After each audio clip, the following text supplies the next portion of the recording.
Hoy os vamos a explicar en este canal lo que es un staycation, por qué os puede cambiar la vida el staycation y por qué creo que es una oportunidad de negocio, pero a medio plazo solo. Así que vamos a verlo. Para empezar, hoy nos vamos a ir a un staycation a 5 minutos de nuestra casa a pasar el día. Y os estaréis preguntando, ¿aún Borja no has dicho lo que es un staycation? Pues un staycation es básicamente cuando te aburres de tu vida, cuando piensas que tu vida es monótona, cuando piensas que tu vida es una mierda, te puedes ir de vacaciones un fin de semana sin salir de tu ciudad a un sitio más lujoso, pero que sigue siendo lo mismo de siempre. O sea, es como irte de vacaciones sin salir de tu ciudad.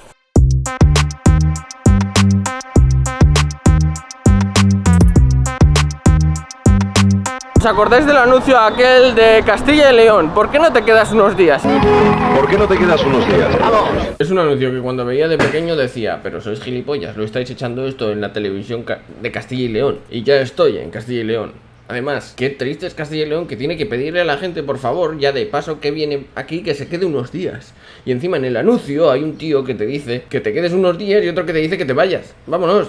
¿Vámonos a dónde? Si ya estamos en Castilla y León. Al llegar a la staycation te dan una pulserita para poder entrar a la piscina. Y la piscina es la mayor atracción del staycation. Básicamente es un condo normal donde vive gente, pero tú ese día vas ahí de paso a usar la piscina. De este condominio hablé en un vídeo anterior y está muy bien. Era en el que vivía Carly antes, sí. Hemos venido a hacer staycation básicamente de vacaciones a donde vivía antes Carly. Pero bueno, usamos la piscina con olas, que durante lo que vivía Carly allí no la catamos porque no la ponían, porque era COVID. Pero esta vez, como básicamente la piscina era lo único que no tenemos en nuestra casa, nos quedamos todo el día ahí usando la piscina, con un baloncito o bailando o lo que sea, pero usando la piscina hasta que se hizo de noche, entonces ya te echan de la piscina. ¿Y qué más puedes hacer en un staycation? Pues usar la habitación, cocinar una tortilla de patatas o animar al Oviedo. Y bebiendo Emperador, que por cierto es una bebida alcohólica hecha en España, que no venden en España, solo la venden en Filipinas. Bueno, no sé si la venderán en más países, pero en España no la venden y en Filipinas sí, y está hecha en España.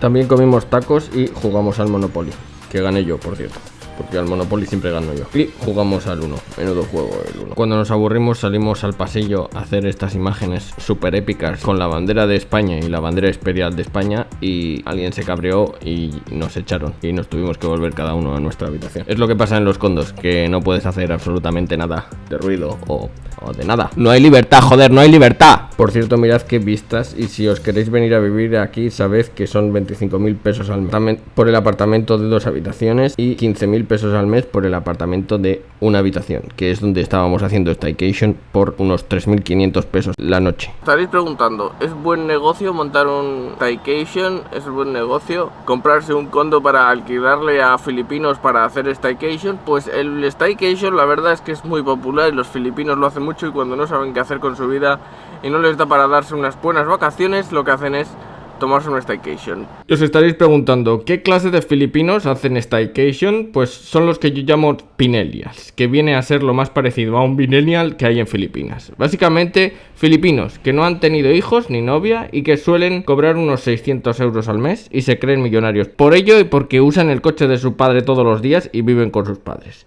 Los reconocerás al instante porque llevan siempre una taza de Starbucks en la mano y se dejan en Starbucks la mitad de su sueldo. Pero también hay que tener en cuenta varios factores. Uno es que el staycation solo se hace los fines de semana, principalmente. 2. El precio del staycation suele ser un poco más barato que el hotel, porque si no sería un hotel todo el mundo, y bastante más caro que alquilar un piso de larga duración, ¿vale? Imaginámonos que nos compramos un piso, habría que comprarse el más barato, ¿vale? Para hacer staycation y que salga rentable. Un piso de 2,5 millones, 3 millones, que sería un estudio, ¿vale? 40.000, 50.000 euros. Y ese le vamos a alquilar los fines de semana, casi solo los fines de semana, por 50 euros. Al final nos sale que si le tenemos siempre alquilado todos los fines de semana, son 400 pavos al mes. Pero va a ser muy complicado tener todos los fines de semana. Una buena ayuda podría ser Airbnb, con el que podrías incluso tenerlo alquilado días entre semana. Pero muchos condos no les gusta el Airbnb y aquí no tienes libertad. Porque sí, Airbnb es legal, podrías hacer Airbnb donde te saliera de la polla. De hecho, yo en mi casa, si fuera mía, pues podría hacer un Airbnb, porque el guardia les va a dejar entrar. El caso es que el condo, como no tienes ninguna libertad de nada, aunque el condo sea tuyo, muchos condos le van a prohibir. O sea, muchos condos le han prohibido. Entonces tienes que buscarte un condo que te aseguren que van a permitirte hacer Airbnb durante todo el tiempo en el que tú seas el propietario del piso, y eso no te lo suelen firmar muchos. Hay algunos condos que sí, que permiten hacer Airbnb y han vivido de hacer Airbnb y de que la gente haga Airbnb en sus condos. Pero ¿qué pasa? Que los condos tienen un lobby, una recepción, entonces la gente llega a la recepción y se piensa que está en un hotel, ¿vale? Pero en realidad ha pillado un Airbnb y el de la recepción no tiene ni puta idea de la reserva ni de nada. Y eso pues no les gusta mucho a los condos, os podéis imaginar. Entonces, al final de esos 400 pavos sin hacer Airbnb y solamente con el Staycation, con los clientes que te puedes buscar en páginas de Staycation, que hay un montón de páginas de Staycation en Facebook, puedes sacarte, quizás, si lo puedes tener alquilado 2 fines de semana al mes, van a ser 500, o sea, 200 euros. 200 euros al mes por un piso que te ha costado 50.000 euros.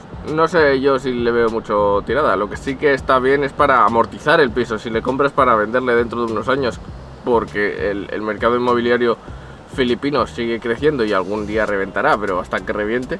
Si le compras para venderle dentro de unos años y mientras tanto pues le vas amortizando con eso, pues seguramente será buen negocio. Lo que hace mucha gente que tiene mucho dinero, es comprar pisos a granel.